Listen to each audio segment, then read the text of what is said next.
సభ్యులకు నమస్కారం. పంచవీరభద్ర విశ్వవిద్యాలయం 4వ సంవత్సరం కోర్సులో భాగంగా దైవీ ప్రణాళిక ప్రకారం ఈ 2024 సార్వత్రిక ఎన్నికలే మన దేశంలో జరిగిన చివరి ఎన్నికలుగా గుర్తింపు పొందే అవకాశం చాలా ఎక్కువగా ఉంది. ఈ అంశం మీద కొన్ని విషయాలను మీతో షేర్ చేసుకోబోతున్నాను. పంచవీరభద్ర విశ్వవిద్యాలయం 5 సంవత్సరాల కోర్సులో భాగంగా ప్రస్తుతం మానవ సమాజం ముందున్న ఒక అద్భుతమైన ఉజ్వల భవిష్యత్తు గురించి చాలా తరచుగా గుర్తు చేయడం జరుగుతుంది.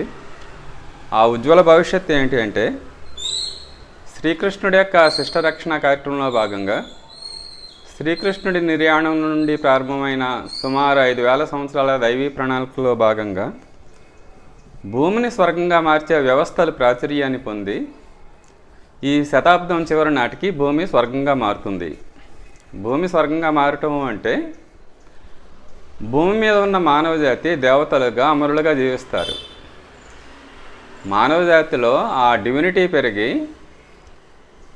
మృత్యువుని అధిగమించి రోగాలు లేకుండా, వృద్ధాప్యం లేకుండా, మృత్యువు లేకుండా మానవ జాతి దేవతల్లాగా జీవించే ఆ స్థాయిని శతాబ్దం చివరి నాటికి సాధిస్తుంది. సమస్త మానవ జాతి, ఈ మానవ సమాజం ఇది ఈ విధంగా దేవమానవ సమాజంగా మారాలి అంటే, మానవ సమాజం మృత్యువుని అధిగమించాలి అంటే, అమరులుగా మారాలి అంటే మనిషిలో దైవత్వాన్ని పెంపొందింపజెప్పే వ్యవస్థలు ప్రాచుర్యాన్ని పొందాలి.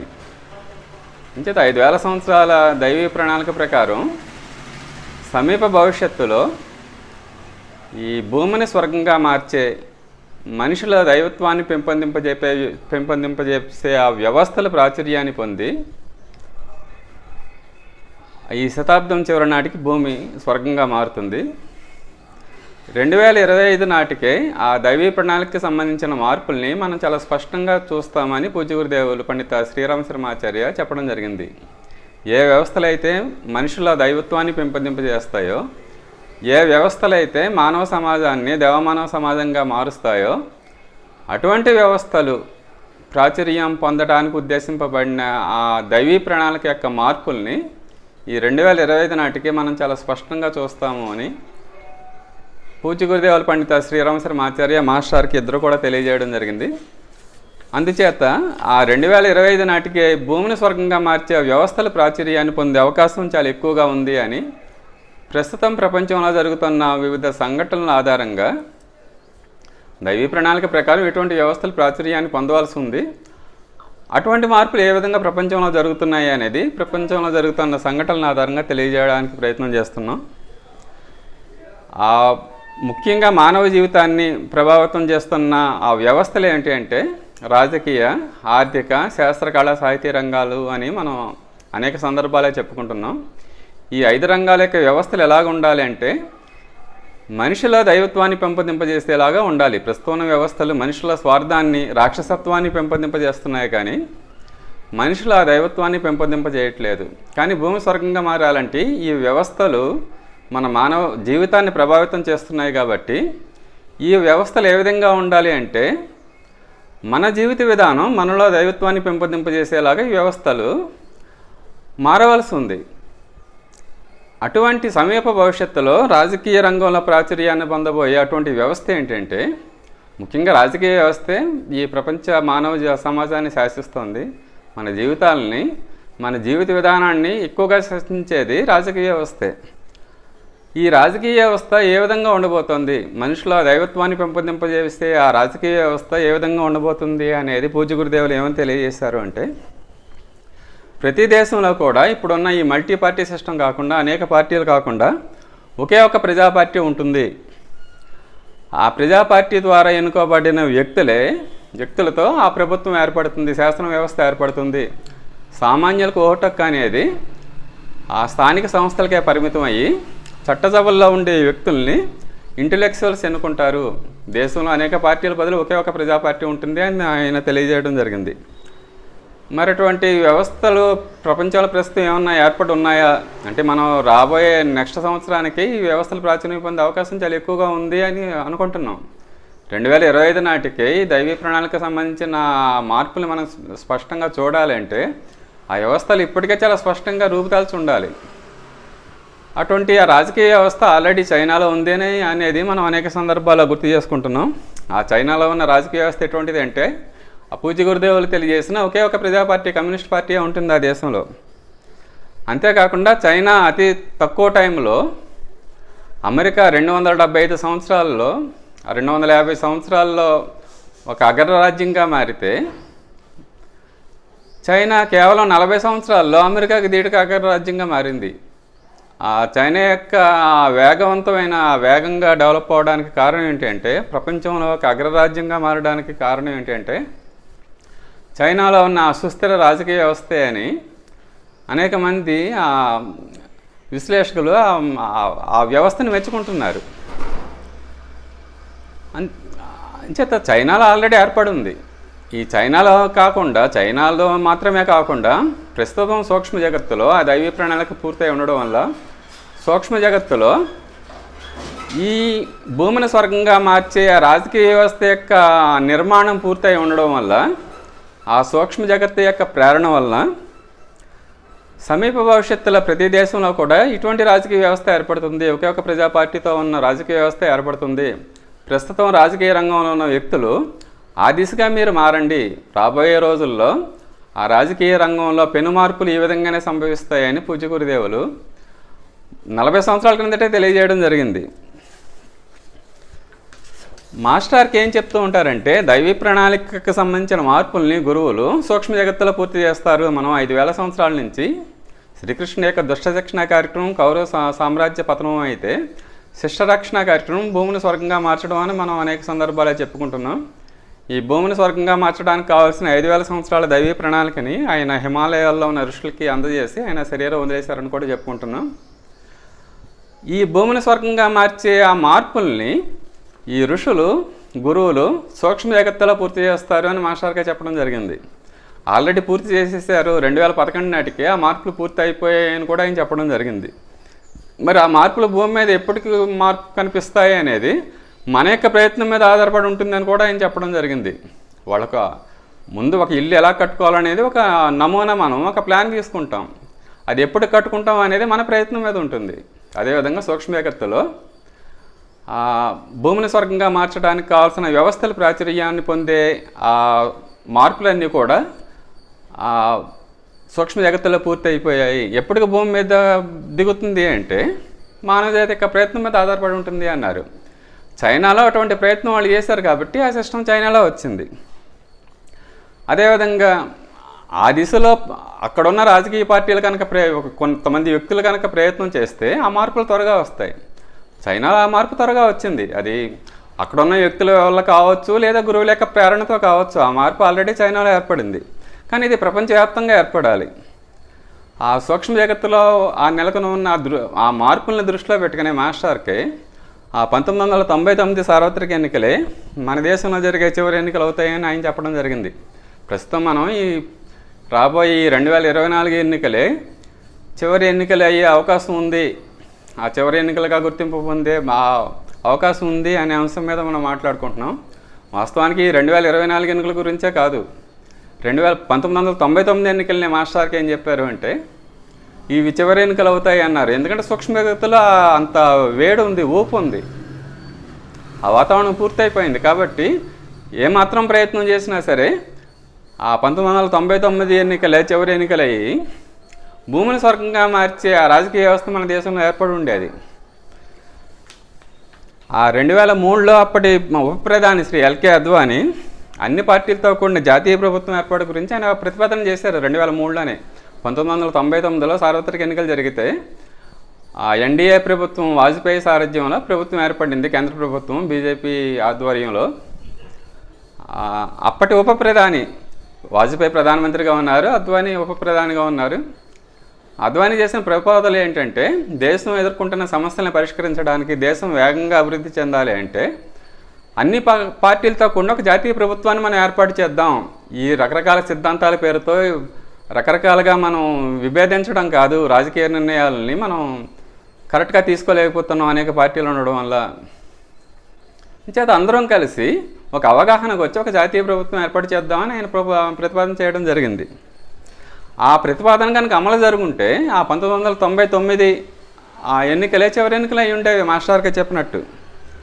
ఆ జాతీయ ప్రభుత్వానికి కనుక మిగతా కాంగ్రెస్ ప్రతిపక్షాలు ఒప్పుకుని ఉంటే ఆ జాతీయ ప్రభుత్వం ఎప్పుడైతే ఏర్పడిందో ఆ ఎన్నికల విధానమే మారిపోయి ఉండేది.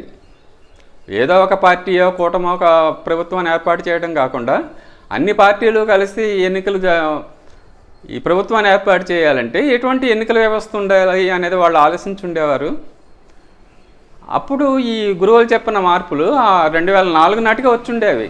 స్థానిక ఎన్నికలకే అందరికీ కామన్ హక్కు ఏర్పాటు చేస్తే సరైన అవగాహన లేని వ్యక్తులు ద్వారా చట్టసభల్లో వ్యక్తులు ఎన్నికైతే ఆ ప్రలోభాలకి లొంగదీయడం కామన్ మ్యాన్ లొంగిపోతాడు. కాబట్టి స్థానిక ఎన్నికల వరకే ఆ కామన్ మ్యాన్కి ఓటు హక్కు నుంచి మిగతా చట్టసభల్లో అందరూ ఒక అవగాహన ఉన్న వ్యక్తులతోటి ఈ చట్టసభలు ఏర్పడాలని ఆ మార్పులు 2004కే వచ్చుండేది. అద్వానీ చెప్పిన ప్రతిపాదన కనుక ఒప్పుకొని ఉంటే ఆ ప్రతిపాదనని ఆ జాతీయ ప్రభుత్వానికి తగినట్టుగా ఏవైతే గురువులు కోరుకుంటున్నారో రాజకీయ రంగంలో మార్పులు అవి మన దేశంలో 2000 నాటికే ఆ మార్పులకు అంకురార్పణ జరిగేది. కనీసం పూర్తవకపోయినా సరే. కానీ అప్పటి ప్రధాన ప్రతిపక్షం కాంగ్రెస్ ఆ ప్రతిపాదనని వ్యతిరేకించడంతో ఆ ప్రతిపాదన 2003లోనే ఆ జాతీయ ప్రభుత్వం ప్రతిపాదన 2003లోనే ఆగిపోయింది. కానీ ఏమైందంటే ఆ తర్వాత కాంగ్రెస్ పార్టీ అనేక పార్టీలను కలుపుకొని ప్రభుత్వాన్ని ఏర్పాటు చేయాల్సిన పరిస్థితి కాంగ్రెస్ పార్టీకి ఏర్పడింది. అద్వానీ ఏమన్నారు అంటే ఏదో ఒక పార్టీ మెజారిటీ సాధించడం కొన్ని పార్టీలు కాదు అన్ని పార్టీలు కలుపుకొని మనం ఒక ప్రభుత్వం ఏర్పాటు చేద్దామన్నారు. కాంగ్రెస్ పార్టీ ఒప్పుకోలేదు.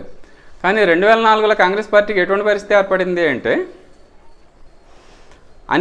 అనేక పార్టీలని తన సిద్ధాంతానికి వ్యతిరేకంగా ఉన్న పార్టీలను కూడా కలుపుకొని ఆ సంకీర్ణ ప్రభుత్వం ఏర్పాటు చేయాల్సిన అవసరం కాంగ్రెస్ పార్టీకి ఏర్పడింది. ఏ కాంగ్రెస్ ప్రభుత్వం అయితే ఆ ప్రతిపాదనకి జాతీయ ప్రభుత్వం ప్రతిపాదనకు ఒప్పుకోలేదో ఆ కాంగ్రెస్ పార్టీయే అన్ని పార్టీలని కలుపుకొని సంకీర్ణ ప్రభుత్వం ఏర్పాటు చేయాల్సిన పరిస్థితి ఏర్పడింది ఆ పార్టీకి. 1989లో అప్పుడు జరిగిన సార్వత్రిక ఎన్నికల్లో కాంగ్రెస్ పార్టీకి 197 స్థానాలు లభించే అతిపెద్ద పార్టీగా అవతరించింది. అయినా సరే ప్రభుత్వం ఏర్పాటు చేయడానికి కావాల్సిన మెజార్టీ రాలేదు. కాబట్టి మిగతా పార్టీలను కలుపుకుని సంకీర్ణ ప్రభుత్వం నేను ఏర్పాటు చేస్తే వాళ్ళ మీద పడవలసి ఉంటుంది అని కాంగ్రెస్ పార్టీ 197 స్థానాలు వచ్చినా సరే 1989లో ఆ ప్రభుత్వాన్ని ఏర్పాటు చేయడానికి ముందుకు రాలేదు. అప్పుడు ఆ జనతాదళ్ళు ఆ పార్టీలు ప్రభుత్వాలు ఏర్పడ్డాయి అక్కడ. కానీ 2004 సార్వత్రిక ఎన్నికల్లో కాంగ్రెస్ పార్టీకి 145 సీట్లే వచ్చాయి. అప్పుడు 197 సీట్లు వచ్చినా సరే నేను ప్రభుత్వం ఏర్పాటు చేయను అంది కాంగ్రెస్ పార్టీ. కానీ 2004లో కాంగ్రెస్ పార్టీకి 140 సీట్లే వచ్చాయి. అయినా సరే ప్రభుత్వం ఏర్పాటు చేయడానికి ముందుకు వచ్చింది. ఎందుకు అంటే అంతకుముందున్న ఎన్డీఏ ప్రభుత్వానికి 2004లో 181 సీట్లు వచ్చాయి. కాంగ్రెస్ పార్టీకి 145 వచ్చాయి. బీజేపీకి 138 వచ్చాయి. ఎన్డీఏ కూటమికి బీజేపీ ఆధ్వర్యంలోని ఎన్డీఏ కూటమికి 181 సీట్లు వచ్చాయి. 181 సీట్లు వచ్చాయి కాబట్టి మిగతా పార్టీలను కలుపుకొని అది ప్రభుత్వం ఏర్పాటు చేసే అవకాశం ఉంది బీజేపీ ఆధ్వర్యంలోని ఎన్డీఏ కూటమికి. ఏ విధంగా అయినా సరే ఎన్డీఏ కూటమి అధికారంలోకి రాకుండా చేయాలి, బీజేపీని అధికారంలోకి రాకుండా చేయాలని ఆ కాంగ్రెస్ పార్టీ ఆ మిగతా వామపక్ష పార్టీలు కలుపుకొని ఆ సమాజ్వాదీ పార్టీ ఇలాంటి వాటి మద్దతుతోటి ఆ ప్రాంతీయ పార్టీలతో కొన్ని ప్రాంతీయ పార్టీలను కలుపుకొని ఈ ఎన్డీఏ కూటమికి ధీటుగా యూపీఏ కూటమిని ఏర్పాటు చేయాల్సి వచ్చింది. ఎలక్షన్ అయిన తర్వాత ఏర్పాటు చేసింది కాంగ్రెస్ పార్టీ 2004లో. తనకి కావాల్సిన మెజార్టీ రాకపోవడంతో అప్పుడు మిగతా పార్టీలను కలుపుకొని ఆ సంకీర్ణ ప్రభుత్వం ఏర్పాటు చేయడానికి మిగతా పార్టీలతో కలిసి పనిచేసే పరిస్థితి కాంగ్రెస్ పార్టీకి ఏర్పడింది 2004లో. లేకపోతే బీజేపీ ఇంకా ముదిరిపోతుంది, ఎన్డీఏ ఇంకా బలపడి తను ఇంకా బలహీనపడే అవకాశం ఉంది. చేత మిగతా పక్షాలను కలుపుకొని వామపక్షాల మద్దతుతోటి ఆ Samajwadi party BSP Bahujan Samaj party వాటి యొక్క మద్దతుతోటి బయట మద్దతుతోటి 2004లో యూపీఏ కూటమి తరపున సంకీర్ణ ప్రభుత్వాన్ని కాంగ్రెస్ పార్టీ ఏర్పాటు చేస్తుంది. 2009 ఎన్నికల్లో ఆ యూపీఏ కూటమి రెండోసారి విజయం సాధించింది 2009 సార్వత్రిక ఎన్నికల్లో. కానీ 2014లో జరిగిన జనరల్ ఎలక్షన్స్లో మాత్రం ఆ కూటమి ఓడిపోయి ఎన్డీఏ కూటమి మళ్ళీ అధికారంలోకి వచ్చింది. ఆ 2014 ఎలక్షన్స్లో కాంగ్రెస్ పార్టీకి అత్యంత తక్కువగా, ఎన్నడూ లేనంత అతి తక్కువగా 44 సీట్లే వచ్చాయి. ఒక జాతీయ పార్టీకి, కాంగ్రెస్ లాంటి పార్టీకి ఎంత దారుణమైన పరాభవం అంటే 44 సీట్లు వచ్చాయి అంతే 2014లో. ఆ 2014, 2019 ఆ జనరల్ ఎలక్షన్స్లో మళ్ళీ 2014లోనే కాకుండా 2019లో కూడా ఎన్డీఏ కూటమి అధికారంలోకి వచ్చింది. ఆ 2014 కంటే 2019లో ఎన్డీఏ కూటమికి, బీజేపీకి ఇంకా ఎక్కువ సీట్లు వచ్చాయి. ఈ 2019లో కూడా చాలా ఘన విజయాన్ని సాధించింది ఎన్డీఏ కూటమి. బీజేపీ అవసరమైన మెజారిటీ కంటే ఎక్కువ వచ్చాయి. మొత్తం 270 సుమారు ఆ పార్టీకి వస్తే బీజేపీకి, ఆ కూటమికి 303 సీట్లు వచ్చాయి 2019 ఎలక్షన్స్లో. ఈ 2024లో కూడా అటువంటి ఘన విజయాన్ని సాధించే అవకాశం ఈ ఎన్డీఏ కూటమికి ఉండడంతో ఈ ప్రస్తుతం ఉన్న నరేంద్ర మోడీ కనుక ఇలాగే కొనసాగితే ఇంకా కాంగ్రెస్ పార్టీకి మనుగడ ఉండదు అని తెలిసి, ఆ కాంగ్రెస్ పార్టీ ప్రస్తుతం లాస్ట్ ఇయర్ ఏం చేసిందంటే తన ఆధ్వర్యంలో ఉన్న యూపీఏని రద్దు చేసి యూపీఏ కూటమిని అప్పటి బీహార్ ముఖ్యమంత్రి నితీష్ కుమార్ యొక్క ప్రయత్నం తోటి ఆ యూపీఏ కూటమిని రద్దు చేసి 26 పార్టీలు కలిసి ఇండియా కూటమిని, ఇండియా బ్లాక్ని ఏర్పాటు చేస్తాయి. యూపీఏ కూటమిని కాంగ్రెస్ పార్టీ రద్దు చేస్తుంది. ఆమ్ ఆద్మీ పార్టీ, తృణమూల్ కాంగ్రెస్, జేడీయూ ఇవన్నీ కలిసి యూపీఏ పక్షాలే కాకుండా యూపీఏని రద్దు చేసి యూపీఏ పక్షాలతో పాటు ఈ యూపీఏ పక్షానికి బయట ఉన్న ఆమ్ ఆద్మీ పార్టీ, తృణమూల్ కాంగ్రెస్ ఇవన్నీ కలిసి ఆ ఇండియా బ్లాక్ని ఏర్పాటు చేయడం జరిగింది క్రిందటి సంవత్సరం 2023లో. అంచేత కాంగ్రెస్ పార్టీ ఏం చేస్తుందంటే ఇప్పుడు దాని అవసరం ఏంటంటే, ఎటువంటి పరిస్థితి ఏర్పడింది అంటే ఇంకా ఎక్కువ పార్టీలు కలుపుకొని, ఇంకా ఎక్కువ పార్టీలతో సమన్వయం చేసుకుని బీజేపీని, అధికార పక్షాన్ని నిలువరించాల్సిన పరిస్థితి కాంగ్రెస్ పార్టీకి ఏర్పడింది. ఈ విధంగా ఆ కాంగ్రెస్ పార్టీ ఏ విధంగా ప్రయాణం చేస్తుంది అంటే అన్ని పక్షాలని కలుపుకొని అనేక పార్టీలు ఉండకూడదు, అన్ని పార్టీలు కలిసి ఏకపక్షంగా మారి ఒకే ప్రజాపార్టీగా మారాలి. ఇది డివైన్ ప్లాన్లో ఉన్న పరిస్థితి, రాజకీయ రంగంలో ఏర్పడవలసిన వ్యవస్థ అది. అంచేత కాంగ్రెస్ పార్టీ ఎటువైపు వెళుతోందంటే అనేక పార్టీలను కలుపుకొని ఎదుట ఉన్న శత్రువుని ఎదుర్కోవడానికి, బీజేపీని ఎదుర్కోవడానికి, నరేంద్ర మోడీని ఎదుర్కోవడానికి ఇంకా మిగతా అన్ని పార్టీలతోటి కూడా అది కాంప్రమైజ్ అవుతుంది. కానీ ఈ కాంగ్రెస్ పార్టీ ఈ విధంగా ప్రయత్నం చేస్తూ ఉంటే బీజేపీ ఏ విధంగా ప్రయత్నం చేస్తుంది? అధికార బీజేపీ అంటే ఆ రష్యా తరహాలో ఉన్న ఒకే పార్టీ విధానం వైపు అది ప్రయత్నం చేస్తుంది. ఇటు కాంగ్రెస్ కానీ అటు అధికారంలో ఉన్న బీజేపీ కానీ ఏ విధంగా ప్రయాణం చేస్తున్నాయి అంటే డివైన్ ప్లాన్లో ఏదైతే ఒకే ఒక ప్రజా పార్టీ ఏర్పడాల్సి ఉందో డివైన్ ప్లాన్ ప్రకారం అటువైపే ప్రయత్నం చేస్తున్నాయి. ఇటు కాంగ్రెస్ అయితే అన్ని పక్షాలను కలుపుకొని సమన్వయంతో సంకీర్ణ ప్రభుత్వాన్ని ఏర్పాటు చేయడానికి, బీజేపీ అయితే ఏం చేస్తుందంటే అసలు మిగతా ప్రతిపక్షాలు అనేవే లేకుండా నామమాత్రంగా ఉంటాయి. తనే ఇంకెప్పుడు అధికారం చేపట్టే పరిస్థితుల కోసం బీజేపీ ట్రై చేస్తుంది. రష్యా తరహా ఎందుకు అంటున్నాం అంటే రష్యాలో అనేక పార్టీలు ఉన్నప్పటికీ కూడా రష్యా అధ్యక్షుడు పుతిన్కి అనుకూలంగా ఉన్న ఆ యునైటెడ్ రష్యా అనే పార్టీ మాత్రమే అక్కడ జరిగే పార్లమెంట్ ఎలక్షన్స్లో మెజార్టీ సాధించే అవకాశాలు ఉన్నాయి. ఇంకా ఏ పార్టీ కూడా అక్కడ రష్యాలో అధికారంలోకి రాలేదు. ఆ పుతిన్కి అనుకూలంగా ఉన్న యునైటెడ్ రష్యా మాత్రమే అక్కడ అధికారంలో వచ్చే పరిస్థితులు ఏర్పడి ఉన్నాయి. ఆ రష్యా దిగువ సభని డ్యూమా అంటారు. 450 స్థానాలు ఉంటాయి ఆ డ్యూమాలో.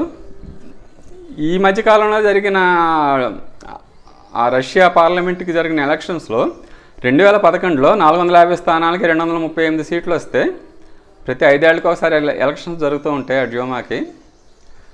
2016లో మనది లోక్సభ అంటాం, అక్కడేమో డ్యూమా అంటారు రష్యాలో ఆ దిగువ సభని. అలాగే ఎగువ సభ కూడా ఉంటుంది అక్కడ. 2016లో 2011లో 238 సీట్లు వస్తే 2016లో 343 సీట్లు వచ్చాయి. 2021లో 324 సీట్లు వచ్చాయి. ఆల్మోస్ట్ 3/4 4/3 మెజార్టీ అక్కడ అధికార పార్టీకే వస్తుంది. ఆ రాజకీయ వ్యవస్థని ఆ విధంగా అక్కడ రష్యా పుతిన్ వర్గాలు కంట్రోల్ చేస్తున్నాయి. చేత రష్యాలో అధికారికంగా మల్టీపార్టీ సిస్టమ్ అమల్లో ఉన్నప్పటికీ కూడా అనధికారికంగా ఏముందంటే యునైటెడ్ రష్యా మాత్రమే ఒక్కొక్క పార్టీగా ఉండే పరిస్థితులు అక్కడ ఉన్నాయి. ఇక్కడ మన దేశంలో కూడా ప్రతి అధికార పక్షం ఏముంటుందంటే ప్రతిపక్షం ఉండకూడదు, మొత్తం సీట్లు మనకే రావాలి అని ఎందుకు వాళ్ళ సంకల్పం తీసుకుంటున్నారు అంటే ప్రతిపక్షం అనేది ఉండకూడదు అసలు. అక్కడ సూక్ష్మ జగత్తులో ఉన్న ప్రకంపనలు అలాంటివి. అన్ని పార్టీలు కలిసి ఒక పార్టీ అవ్వాలి, లేదా ఎవడో ఒకడే చేస్తాడు, ఇదే జరిగేది. అలాగే మన దేశంలో కూడా 2029 నాటికి ఒకే దేశం ఒకే ఎన్నికలు, జమిలీ ఎన్నికలు అని ఆల్రెడీ ఒక రిపోర్ట్ కూడా కేంద్ర ప్రభుత్వం తయారు చేయించి రాష్ట్రపతి ఆమోదానికి రాష్ట్రపతికి సమర్పించడం కూడా జరిగింది. ఈ శాసనసభకి లోక్సభకి అన్ని రెండింటికి ఒకేసారి ఎలక్షన్స్ జరిగితే బీజేపీ పార్టీకి అది అనుకూలంగా ఉంటుంది కాబట్టి ఆ విధమైన ప్రయత్నం బీజేపీ ట్రై చేస్తుంది.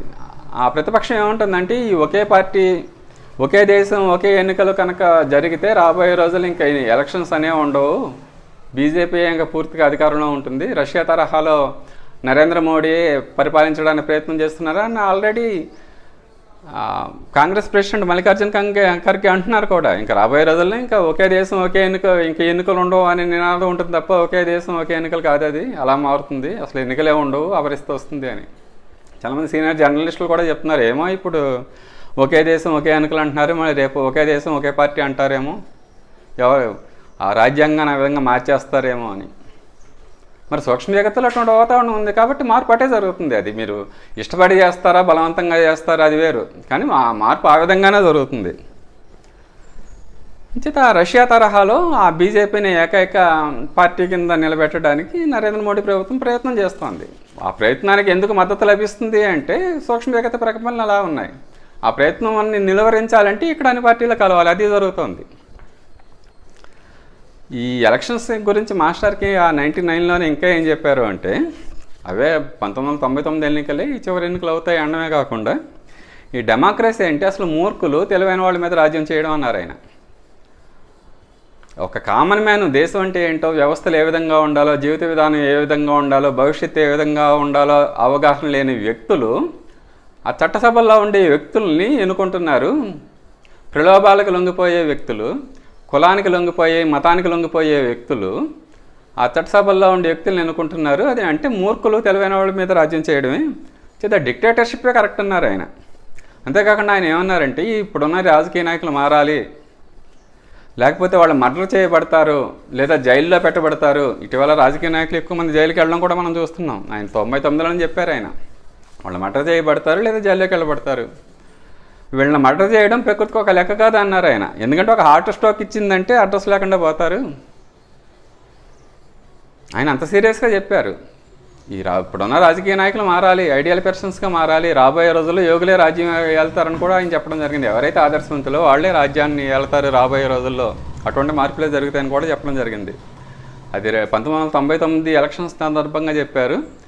2014 ఎలక్షన్స్ ముందు కూడా ఆయన చాలా స్పష్టంగా చెప్పారు, డెమోక్రసీని గురువులు ఇష్టపడడం లేదు, ఇది చాలా తొందరలో పోతుంది, ఇంకొక చక్రవర్తి వస్తాడని చెప్పారు ఆయన. చక్రవర్తి అంటే చక్రాల మీద ఆధిపత్యం ఉన్న వ్యక్తి. చక్రాల మీద ఆధిపత్యం ఉన్న వ్యక్తుల్ని ఆదర్శవంతులని, మహాత్ములని, యోగులని మనం అంటూ ఉంటాం. అటువంటి వ్యక్తులు వస్తారు పరిపాలనకి అని ఆయన చెప్పడం జరిగింది. అంచేత ఆ డివైన్ ప్లాన్కి అనుగుణ్యంగా ప్రస్తుత ప్రపంచ రాజకీయ రంగం ఒకే పార్టీ విధానం వైపే కాకుండా ఆ డిక్టేటర్షిప్ వైపు కూడా ప్రయాణం చేస్తుంది. ఒకే పార్టీయే కాదు, డిక్టేటర్షిప్ కూడా వస్తుంది. ఆ డిక్టేటర్షిప్ తరహా నమూనా, ఆ చక్రవర్తి పాలన, ఆ రాచరిక వ్యవస్థ లాంటి పాలన వస్తుంది. డిక్టేటర్షిప్ అన్నా రాచరిక పాలన అన్నా రెండూ ఒకటే కదా. అటువంటి పరిస్థితులు ఉన్నాయంటే చైనాలో ఉన్నాయి, రష్యాలో ఉన్నాయి ఆల్రెడీ. ఒక ప్రముఖ దేశాలు అవి. ప్రముఖ దేశాల్లో ఏ వ్యవస్థలు ప్రాచుర్యంలో ఉంటాయో ఆ దేశాలు ప్రాచుర్యం పొందితే ప్రపంచవ్యాప్తంగా కూడా అదే ప్రాచుర్యం పొందుతాయి. ప్రస్తుతం అమెరికా, పశ్చిమ దేశాలు ప్రపంచంలో శక్తివంతంగా పై స్థాయిల్లో ఉన్నాయి కాబట్టి ఆ దేశాల్లో ఉన్న ప్రజాస్వామ్యం ఫాలో అవుతున్నాయి ప్రపంచ దేశాలన్నీ కూడా. 1991లో సోవియట్ యూనియన్ కొలాప్స్ అయిన తర్వాత సోవియట్ రష్యాలో కూడా అమెరికా, పశ్చిమ దేశాల తరహా డెమోక్రసీ విధానాన్ని వాళ్ళు మార్చుకున్నారు. చైనాలో అంటే మారలేదు కానీ రష్యాలో మార్చుకున్నారు. రష్యాలో మార్చుకున్నప్పటికీ చివరికి ఏమైందంటే ఆ రష్యాలో ఆల్మోస్ట్ ఒకే ప్రజా పార్టీ డిక్టేటర్షిప్ తరహా పరిపాలనే ఉంది ఆల్రెడీ అక్కడ. ఆ చైనా, రష్యాలో ఆల్రెడీ ఆ డిక్టేటర్షిప్ తరహా పరిపాలన ఉంది. చైనాలో కూడా సిస్టమ్ ఎలా ఉండి ఒకే ప్రజా పార్టీ ఉన్నప్పటికీ కూడా, ఒకే కమ్యూనిస్ట్ పార్టీ ఉన్నప్పటికీ కూడా ఏ వ్యక్తి డిక్టేటర్గా మారకూడదు అని ఏ వ్యక్తి కూడా 2 సార్లు మించి ప్రెసిడెంట్గా చేయకూడదని ఒక నిబంధన పెట్టుకున్నారు వాళ్ళు మావో తర్వాత. ఏ వ్యక్తి కూడా 2 సార్ల కంటే ఎక్కువ ఉంటే అతను ఆ వ్యవస్థల మీద ఆధిపత్యం వహించి డిక్టేటర్గా మారిపోయే అవకాశం ఉంది. కాబట్టి అమెరికా తరహాలో అమెరికాలో కూడా నిబంధన ఉంది. మన దేశంలో అంటే లేదు, కానీ మన దేశంలో ఏ వ్యక్తి అని ఎన్నిసార్లు అయినా ప్రధాని కావచ్చు, ప్రెసిడెంట్ కావచ్చు. కానీ అమెరికాలో ఉంది, ఏ వ్యక్తి కూడా 2 సార్లు మించి ప్రెసిడెంట్ అవ్వకూడదు అని. ఆ నిబంధనని చైనాలో కూడా పెట్టుకున్నారు. కానీ లాస్ట్ సంవత్సరం ఏమైందంటే ఆ జిన్పింగ్ అధికారంలోకి వచ్చిన తర్వాత ఆయన ఆల్రెడీ 2 సార్లు ప్రెసిడెంట్గా చేశాడు. 3వసారి రావడానికి ఆ నిబంధన పక్కన పెట్టేశారు.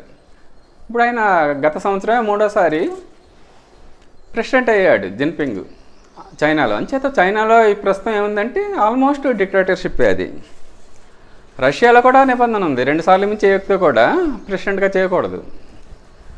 ఆ నిబంధనకు అనుగుణంగానే ఆ 2000 సంవత్సరం 2004లో అధికారంలోకి పుతిన్ వచ్చిన తర్వాత 2008లో ఆయన తనకు అనుకూలంగా ఉన్న మెద్వదేవ్ని ప్రెసిడెంట్ చేసి ప్రధానమంత్రిగా అవడం జరిగింది. ఆ రూల్ వల్ల 2008లో పుతిన్.